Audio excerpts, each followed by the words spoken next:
دوستان عزیز سلام، خسته نباشید. امیدوارم که حالتون خوب باشه. من یه توضیح مختصری راجع به بازی همستر کامبت بدم. اول بگم که تایید این بازی از چه ناحیه‌ای هست. خیلی سریع بگم.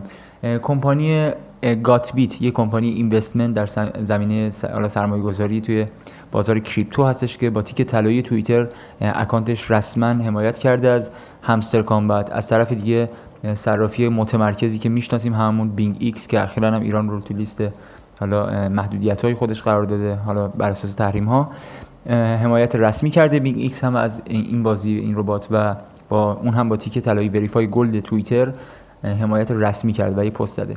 از اینا که بگذریم، از اعتبار و رسمیت این بازی که بگذریم، برسیم به خود بازی ببینیم چی داره. بالا سمت چپ شما اسم آیدی خودتون رو و تصویر خودتون رو می‌بینید و بالا سمت راست یک صرافی رو مشخص کرده، اونجا یک لینکی رو بهتون میده. اول گزینه اول بگم که انتخاب زبان بازی هست که انگلیسیه و اینجا گزینه دوم انتخاب صرافیه که شما حالا به صورت پیش‌فرض بینگ ایکس رو می‌بینید.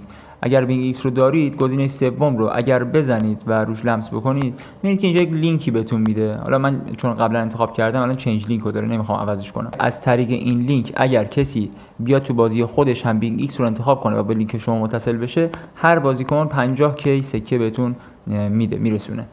و حالا برگردیم تو صفحه اصلی. این قسمت خیلی اهمیت آنچنانی نداره چون ریوارد خیلی خاصی هم نمیده مگر اینکه شما ریفرال خیلی بالایی داشته باشید. حالا برگردیم صفحه اصلی. اینجا قسمت بالا سمت چپ ارن پر تپ رو میبینید که میزان دریافتی شما به ازای هر بار تپ کردن روی صفحه هستش که برای من بر اساس ارتقایی که دادم روی مثبت 13. وسط هم نوشته کوین تو لول آپ، یعنی من به 50 میلیون سکه باید تو این ناحیه برسم وسط تصویر که از لیگ لژندری برم به لیگ بالاتر یعنی مستر، و از 50 میلیون توی مستر قرار میگیرم و از 100 میلیون سکه توی گرند مستر قرار میگیرم که بالاترین لیگ در حال حاضر توی این بازی هستش. و بالا سمت راست شاید مهمترین قسمت این ربات باشه و پرافیت پر اور رو میگه که میزان دریافتی یا سود ساعتی شما که خود بازی به استخراج میرسونه و شما فقط تا 3 ساعت محدودیت زمانی دارید، یعنی بازی برای شما استخراج میکنه حتی اگه داخلش نباشید و بیش از 3 ساعت دیگه ظرفیت استخراجش پر میشه و شما باید کمتر از 3 ساعت، حالا میتونید 10 دقیقه بعد از بازی خارج شدید 10 دقیقه بعد بیایید و برگردید و مقداری که ماین کرده رو بگیرید، میتونید 2 ساعت بعد بیایید، میتونید 3 ساعت بعد بیایید. اما اگر 3 ساعت و 1 دقیقه به بالا بخواید برگردید تو بازی، همون میزان 3 ساعتی که استخراج کرده رو بهتون میده. حالا من مثلا 328,000 تا 328 کی که به معنی 1000 هستش در ساعت برام استخراج میکنه بر اساس ارتقایی که دادم و جلوتر توضیحشو میدم که بر این اساس من ساعتی 328,000 سکه برام جمع میشه. 3 ساعت میشه چقدر؟ 900 و حدوداً 80 خورده هزار تا که من بیشتر از این توی 3 ساعت نمیگیره برام، یعنی ماین نمیکنه برای من و باید زیر 3 ساعت حتما بیام و کلیمش بکنم. قسمت دیگه که هست، شما اگه سفر رو به سمت بالا بکشید میتونید روی حالا این قسمت کلیک بکنید مثل بازی‌های کلیکی دیگه و استخراج رو انجام میدید خودتون. ظرفیت مخزن اینجا برای من 7000 تاییه و وقتی که تموم بشه، صفر بشه، دوباره میتونم برم داخل بوست و روزی 6 بار فول انرژیمو مصرف بکنم. اگر خالی شده باشه این قسمت رو بزنید دوباره مخزن شما اون پایین پر میشه و چند بار میتونید این کارو بکنید؟ روزی 6 بار و با فاصله زمانی هر بار 60 دقیقه. یعنی من الان پرش کردم، 60 دقیقه بعد میتونم بیام و دوباره مخزنمو پر کنم و این فرآیند رو 6 بار میتونم در هر روز تکرار بکنم. قسمت توربو هنوز اضافه نشده و به صورت کامینگ سون هستش و 2 تا بوستر اینجا دارم که تو قسمت بوسترز میتونید ببینید مالتی تپ و انرژی لیمیت. مالتی تپ همون تعداده به قول معروف استخراجیه که با هر بار تپ کردن روی اون همستر شما بهتون داده میشه و اینجا من رو لول 8م که با ارتقا به مرحله بعدی، برای ارتقا به مرحله بعدی من 128,000 تا سکه نیاز دارم و قسمت پایینم انرژی لیمیت که همون ظرفیت مخزنتون هست که برای من 7000 تایی بر اساس ارتقایی که تا مرحله 8م دادم و اینجا دیگه چیزی نمیمونه. میریم بخش ماین.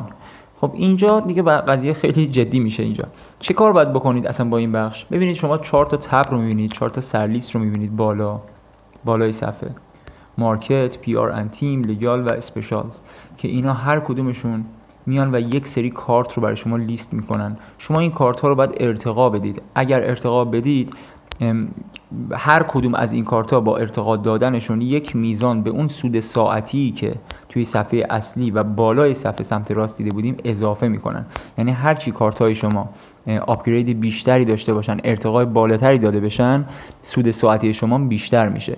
ولی خب نباید به این قضیه بیش از حد دیگه بپردازید، چون ممکنه مثلا از الان اگر بخواید تا یک ماه دیگه این کارو بکنید و فقط ارتقا بدید، شاید اصلا به بخش دیگه فارمینگ نرسید، اصلا چیزی دستتون رو نگیره. شما یک اکانت داشته باشید با یک لول کارتای خیلی بالا، منتها سکه از این به دست نیاوردید و سودی ازش کسب نکردید. پس باید تعادل رو رعایت بکنید. خود من رو لول 13 14 حالا 15 معمولا موندم و بر اساس اون دیگه بازدهی که داره کارت ها من تونستم ارتقا بدم. کارت ها رو پس ارتقا بدید. یک سری کارت ها پیش نیاز دارن. من اینجا چون ارتقا دادم نوشته نشده. ببینید مثلا کارت ها در ابتدای بازی قفله. خب فرض میکنیم این کارت الان اگر در ابتدای بازی باشید، این ETH pairs قفل اول بازی و زیرش مینویسه که برای اینکه قفلش رو باز کنید و کارت رو شروع به فعالسازی و ارتقاش بکنید، نیازه که چه کارت دیگه‌ای رو قبلش فعال بکنید. همه کارت‌ها قفل نیستن، یک سری کارت‌ها قفلن و پیش نیاز دارن. یعنی نیاز دارن که شما یک سری کارت دیگه رو قبل از اینکه اینا رو باز بکنید، قفلشون رو باز بکنید و زیرشون مینویسه مثلا ETH pairs که اینجا می‌بینید زیرش می-نویسه BTC pairs باید لول مثلا 10 باشه. بعد من میگردم میبینم BTC pairs اینجاست و لولش مثلا 9 فرضاً. اگر 9 باشه شما لولش رو ارتقا بدید 10 بکنید لولش رو که این باز بشه و از قفل بیرون بیاد و ما بتونیم فعالش بکنیم و به ارتقاش بپردازیم. و میگم ویژگی کارتا متفاوت نیست با هم، خیلی همه چیز یکسانه. فقط میگم شما باید ببینید که کدوم صرف بیشتری داره براتون. مثلا اینجا من یک کارت 79K دارم که به سود ساعتیم 145 دونه اضافه میکنه.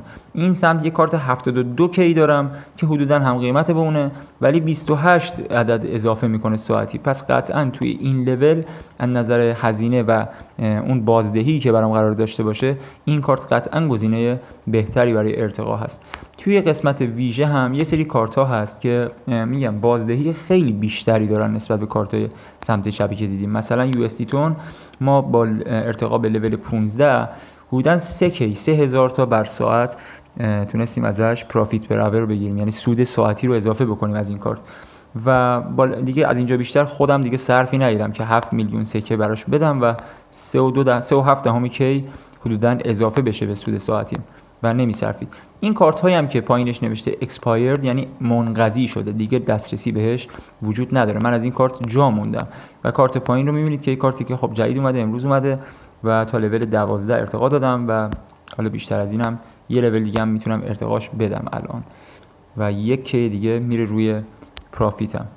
همینجوری که میبینید 328,000 که بود الان شده 329,000 خورده، یعنی ساعتی بیشتر برای من استخراج میکنه. ولی یادتون باشه تا 3 ساعت فقط، بیشتر از 3 ساعت دیگه براتون استخراج نمیکنه.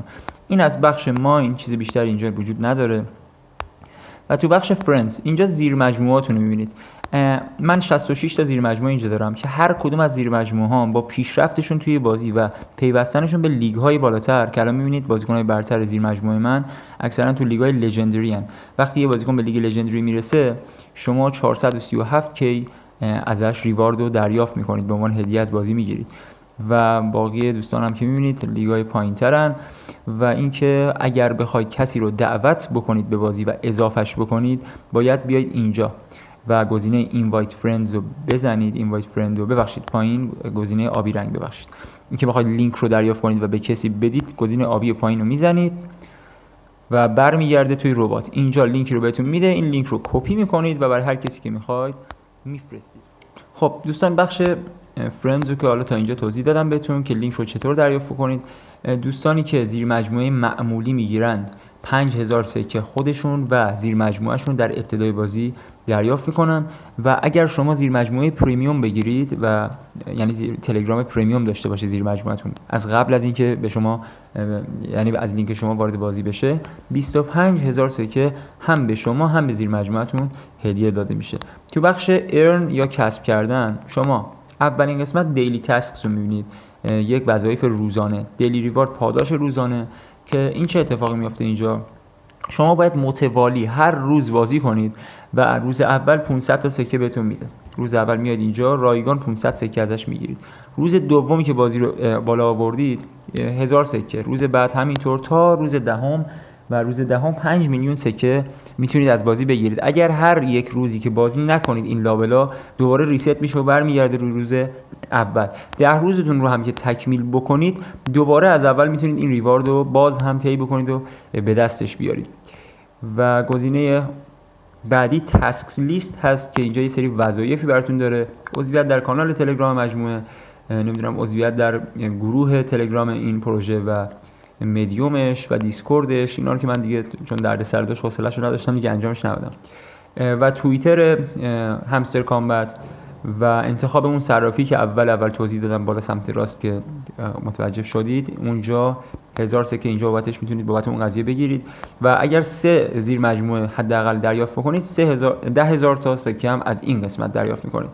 قسمت سمت راست هم که دیگه رودمپ قضیه هست و اینکه مراحلی که قرار طی بشه 3 مرحله طی شده و مونده ایردراپ تاسک لیست و اتفاقاتی که اینجا وعده‌شو داده که به زودی قراره که ایردراپ انجام بشه. آماده باشید که ایردراپ به زودی قراره انجام بشه.